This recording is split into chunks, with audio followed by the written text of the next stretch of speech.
दोस्तों नमस्कार, news fire 24 में आपका स्वागत है। मैं हूं आपके साथ अमित तिवारी। दोस्तों आज हमारे सामने भाजपा के वरिष्ठ नेता रामजी द्विवेदी जी मौजूद हैं। रामजी द्विवेदी जी भाजपा में अरसे से जुड़े हुए हैं और पार्टी के लिए काम कर रहे हैं। तो आइए हम आज इनसे जानते हैं कि पार्टी में आप कितने सालों से जुड़े हुए हैं और पार्टी में आपने क्या किया, क्या आपका योगदान था। आइए हम जानते हैं। आपका न्यूज़ फायर 24 में बहुत बहुत स्वागत है। धन्यवाद। हम आपसे जानना चाहते हैं, आप भारतीय जनता पार्टी में कितने सालों से जुड़े हुए हैं? हम सन 2002 से ही जुड़े हैं पार्टी में और बूथ कमेटी से लेकर मंडल तक के सभी दायित्वों का निर्वहन किया हम लोगों ने।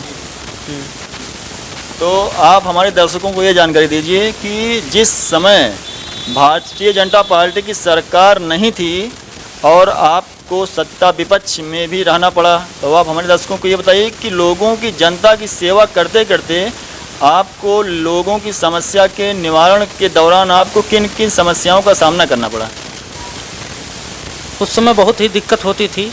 जब किसी कार्यकर्ता को या किसी भी सामाजिक व्यक्ति को कोई भी दिक्कत होती थी तो हम लोग जाते थे, जल्दी सुनवाई नहीं होती थी। और कई बार तो ऐसा भी हुआ कि वहाँ कार्यकर्ता थाने में पहुँचे या कहीं भी पहुँचे, उनको नहीं बात सुनी गई तो हम लोग सभी कार्यकर्ताओं को एकत्रित करके जाते थे, पूरा प्रयास किया जाता था, तो उसके बाद भी सुनवाई नहीं होती थी। तो किसी तरीके से आप ये बताइए कि आवारा पशुओं से भारतीय जनता पार्टी को क्या नुकसान होगा 2022 के चुनाव में? देखिए, हमारा पशु तो एक समस्या ही है, लेकिन हम आपके चैनल के माध्यम से बताना चाहते हैं कि बहुत जल्द से जल्द इसकी भी समस्या का समाधान हो जाएगा। क्योंकि योगी सरकार ने गौहत्या पर रोक लगाने के लिए ही जो है ये कदम उठाया था। हम भी किसान हैं, हम भी जानते हैं इसकी पीड़ा, और जगह जगह गौशाले भी बन रहे हैं, बन भी चुके हैं। अधिकांश पशु वहाँ पहुँच रहे हैं, आप देख भी रहे होंगे सड़कों पर या आम जगह पर भी। पहले की अपेक्षा बहुत इनकी संख्या बहुत ही कम हो गई है। बदहाल सड़कों पर योगी जी ने कहा था कि जल्द ही सारी सड़कें गड्ढा मुक्त हो जाएगी, तो क्या ऐसा हुआ? बिल्कुल, हमारे हिसाब से हम तो अपनी विधानसभा गोसाईगंज में कई बार पूरे विधानसभा के चक्कर भी लगाए हैं। मोतीगंज एक साइड है, वहाँ एक दिन हम गए थे और सौभाग्य से माननीय विधायक जी इंद्र प्रताप तिवारी और खब्बू तिवारी जी भी हमारे साथ, उनके साथ में ही हम थे। वहाँ गए जहाँ लोग पैदल नहीं चल सकते थे, आज सड़कों को जाल बिछा है, बिछ भी रहा है, और ज़्यादातर सड़कें बन गई हैं, और जो किसी भी कारणवश अभी तक नहीं बन पाई हैं उस पर जल्द से जल्द काम चालू करने का प्रयास भी सरकार द्वारा, माननीय विधायक जी द्वारा किया जा रहा है। भारतीय जनता पार्टी के 4 साल के कार्यकाल में आपको जो जानकारी है, कितनी सड़कों का कायाकल्प हुआ? अधिकांश सड़कों का कायाकल्प हुआ, हमारे हिसाब से 90% हम कह सकते हैं। क्योंकि हमारे यहाँ पैदल चलना भी दुर्लभ हो गया था। साइकिल, मोटरसाइकिल, हम सुनते थे कि आए दिन एक्सीडेंट या तरह तरह की समस्याएं हुआ करती थीं। लेकिन आज हम देख रहे हैं, उनको बहुत सुकून मिल रहा है इससे कि आने जाने में लोगों को उतनी तकलीफ नहीं हो रही है। अधिकांश सड़कें बन गई हैं। हमने आपसे पहले भी बताया, गोसाईगंज से अमसिन मार्ग और गोसाईगंज से महोगंज मार्ग, अभी एक हफ्ते पहले हम वहाँ से होकर खुद अपने आंखों से देख के आए हैं। दोनों सड़कें बड़ी ही बदहाल हैं, जिससे यात्री उसमें साइकिल से ही नहीं चल पा रहे हैं। आप इस बारे में क्या कहेंगे? इसमें बहुत जल्द से जल्द काम चालू मतलब होने वाला है। आप बता रहे हैं गोसाईगंज से अमसिन मार्ग, माननीय विधायक जी से हमारी बात हुई और सभी कार्यकर्ताओं की बात हुई। माननीय विधायक जी ने कहा भी कि ये प्रधानमंत्री सड़क ग्राम योजना के तहत सड़क पास हो गई है, बहुत जल्द से जल्द उस पर काम हो रहा है। हम आपको आपकी जानकारी लिए बता दें, आप गोसाईगंज क्षेत्र की बात कर रहे हैं, तो 5 सड़कें बहुत जल्दी ही चालू हो जाएगा काम। 5 सड़कों पर गोसाईगंज विधायक इंद्र प्रताप तिवारी और खब्बू तिवारी जी ने ये हम सभी कार्यकर्ताओं को ये बताया है। एवं जो है शिक्षित की जनता भी इसको जानती है। अच्छा, आपकी सरकार ने कहा था कि 4 सालों के अंदर हमारा पशुओं के लिए कोई ठोस व्यवस्था हो जाएगी, क्या कुछ अभी हुआ इसके बारे में? हम आपसे इसके बारे में पहले ही बता चुके हैं कि जल्दी से जल्दी ये प्रयास हुआ कि यहाँ अमसिन के पास एक अमसिन मार्केट है, अमसिन के पास जो है एक गौशाला बना है, और भी गौशाले बन रहे हैं। प्रयास ये भी किया जा रहा है कि जल्दी जल्दी जो जितने भी छुट्टा जानवर हों गौशाले पहुंच जाएं। और हम आपके चैनल के माध्यम से सभी किसानों से, सभी माताओं बहनों से हाथ जोड़कर निवेदन करते हैं कि सब एक हमारा निवेदन ये है कि अपने पशुओं को जब लोग छोड़ते भी हैं, पहली बात गौ माता को छोड़ देते हैं और रस्सी बांध के ही छोड़ देते हैं। तो हम ये कहते हैं पहली बात आप मत छोड़िए, आप कैसे भी प्रयास करिए, गौशाले पर छोड़ दें, गौशाले पर लाएँ, आपका स्वागत है। और आपको समस्या है तो आप बताइए किसी कर्मचारी से या हम कार्यकर्ताओं से बताइए, हम लोग प्रयास करेंगे आपकी गौ माता को गौशाले पर हम लोग छुड़वाएंगे, वहाँ पूरी व्यवस्थाएँ हैं। और रस्सी सही छोड़ देते हैं जब वो बड़ी होते हैं, छोटे बच्चे होते हैं या जो वो बड़े हो जाते हैं तो कस लेती है गर्दन में। हम सड़क पे आते जाते देखते हैं तमाम वो रस्सी कसने की वजह से जानवर मर रहे हैं और घाव हो रहे हैं, कीड़े पड़ रहे हैं। ऐसा जघन पाप हम लोगों को नहीं करना चाहिए।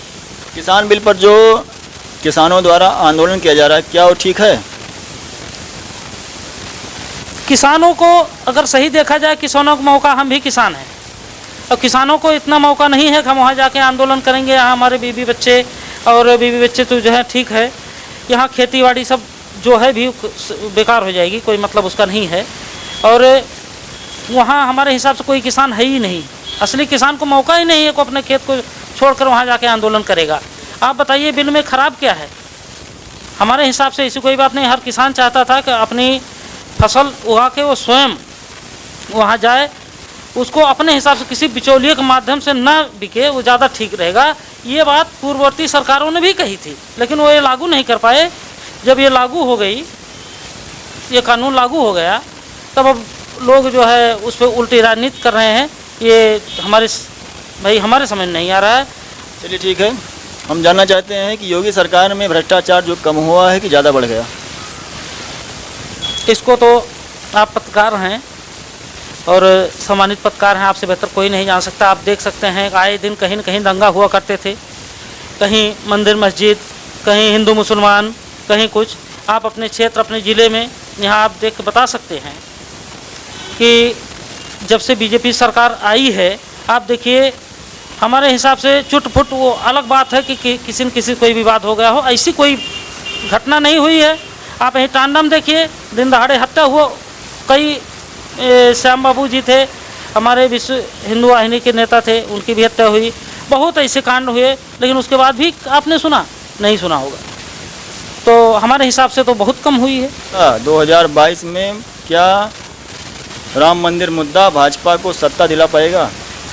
देखिए, भगवान श्री राम हम लोगों का आराध्य हैं। हम लोग सब प्रथम तो हम हिंदू हैं, वैसे भी हमारे मतलब हम पूजा करते हैं शाम सुबह। और रही बात, आप सरकार की बात कर रहे हैं तो ठीक है, अगर आप ये कह रहे हैं तो हम भी इसको कह रहे हैं जरूर, ऐसी कोई बात नहीं। हम जितने भी हमारे हिंदू धर्म के लोग हैं, सारे लोग चाह भी रहे थे कि जल्दी जल्दी मंदिर बन जाए, अब बनना भी चाहिए। विपक्षी लोग कह रहे थे कि हम लोगों को व्यंग्यात्मक शब्द का प्रयोग कर रहे थे कि वह है, बीजेपी वाले कहते हैं कि रामलला हम आएंगे, मंदिर वहीं बनाएंगे और डेट नहीं बताएंगे। भारतीय जनता पार्टी के पिछले 4 साल के कार्यकाल में कुछ ऐसी अहम चीज़ें जिससे जनता को ये फील हुआ हो कि भारतीय जनता पार्टी की सरकार चल रही है, कुछ थोड़ा आप हमको 1-2 जानकारी दीजिए कि विकास से संबंधित 1-2 आप हमको मामले बताइए। विकास के संबंधित हम आपको बता दें कि आप ले लीजिए कोरोना काल में इतने बुरी स्थिति में ने जो पूरा देश, पूरा हम कह सकते हैं पूरा विश्व परेशान था। इसमें आप देख लीजिए, इसमें चाहे केंद्र सरकार हो, राज्य सरकार हो, हमारे माननीय विधायक जी हों या संगठन के हर कार्यकर्ता गांव-गांव जाकर एक एक घर में कहाँ किसकी क्या समस्या कैसे नहीं है, आदमी पूरा प्रयास करता था कि जल्दी जल्दी जो है इनकी समस्या दूर हो। और आप विकास की बात कर रहे हैं तो आप बिजली, पानी, सड़क, इसको हम मानते हैं। आप हम यहाँ हमारे विधानसभा गोसाईगंज में या ज़िले में आप कहीं भी दे सकते हैं, पहले से कम दो गुनी स्पीड से विकास हो रहा है। और हम आपको बताना भी चाहते हैं कि बहुत जल्द से जल्द आपको लमसम 90% सड़कें एकदम फिट मिलेंगी। और बिजली जहाँ यहाँ 8 घंटे नहीं आती थी, 7 घंटे नहीं आती थी, सारे लोग परेशान थे, आज गांव में 18 घंटे 20 घंटे हम लोगों को बिजली मिल रही है। हम यूपी न्यूज़ 5 24 में आने के लिए आपका बहुत बहुत धन्यवाद।